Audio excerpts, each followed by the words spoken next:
अध्यात्म की दृष्टि से देखा जाए या फिर विज्ञान की कसौटी में परखा जाए, रुद्राक्ष कहीं भी कोई कम नहीं पड़ता है। रुद्राक्ष की अनंतानंत महिमाएं हैं।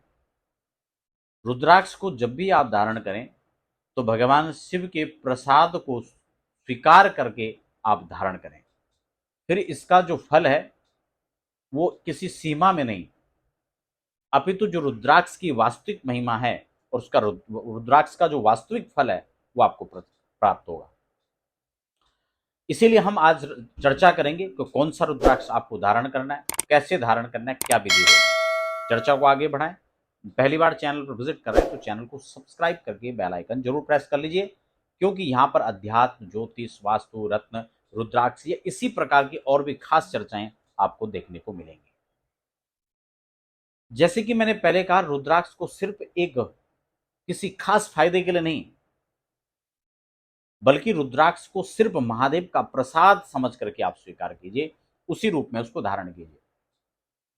इसके कोई एक फायदे नहीं है, अनेक अनेक फायदे हैं।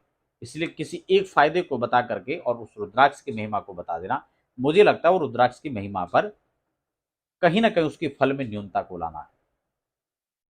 इसीलिए शिव महापुराण में रुद्राक्ष की अनेक विस्तृत महिमा इसमें लिखी हुई है। लेकिन यहां व्यक्तियों के मन में एक प्रश्न रहता है, एक संदेह बना रहता है कि हमें कौन सा रुद्राक्ष धारण करना चाहिए। यूं तो कोई भी रुद्राक्ष बिना परामर्श के धारण किया जा सकता है, कभी भी धारण किया जा सकता है, लेकिन श्रेष्ठ समय में श्रेष्ठ विधि से यदि धारण किया जाए तो उस व्यक्ति को अनेक अनेक उसके लाभ प्राप्त होंगे। इसलिए श्रावण का जो महीना है वो रुद्राक्ष धारण के लिए बहुत श्रेष्ठ है। उसमें भी कोई सोमवार पड़े, विशेष पूजा अर्चना रुद्राभिषेक के साथ आप धारण करें तो उस रुद्राक्ष की और भी महिमा बढ़ जाती है। इसीलिए अब हम प्रत्येक व्यक्ति के लिए कौन सा रुद्राक्ष धारण करना है उसको हम लोग, धनु राशि और मीन राशि के जो जातक हैं उनको कौन सा रुद्राक्ष धारण करना चाहिए।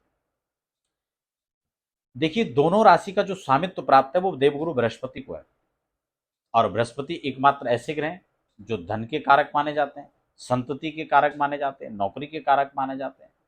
या तो 9 मुखी रुद्राक्ष धारण करना चाहिए, या फिर 11 मुखी रुद्राक्ष धारण करना चाहिए, या फिर 5 मुखी रुद्राक्ष धारण कर सकते हैं। धारण कैसे करना उसको समझ लीजिए।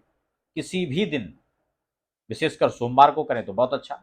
आप कच्चे दूध और गंगा जल से इस रुद्राक्ष को धोकर, अगर वेद मंत्रों से वैदिक पूजा के साथ रुद्राभिषेक करके पहने तो और श्रेष्ठ है, नहीं तो आप खुद घर में कच्चे दूध गंगा जल से धो करके गंधाक्षत पुष्प से पूजन करके और 108 बार ओम नमः शिवाय मंत्र का जप करके आप इसको धारण कर सकते हैं।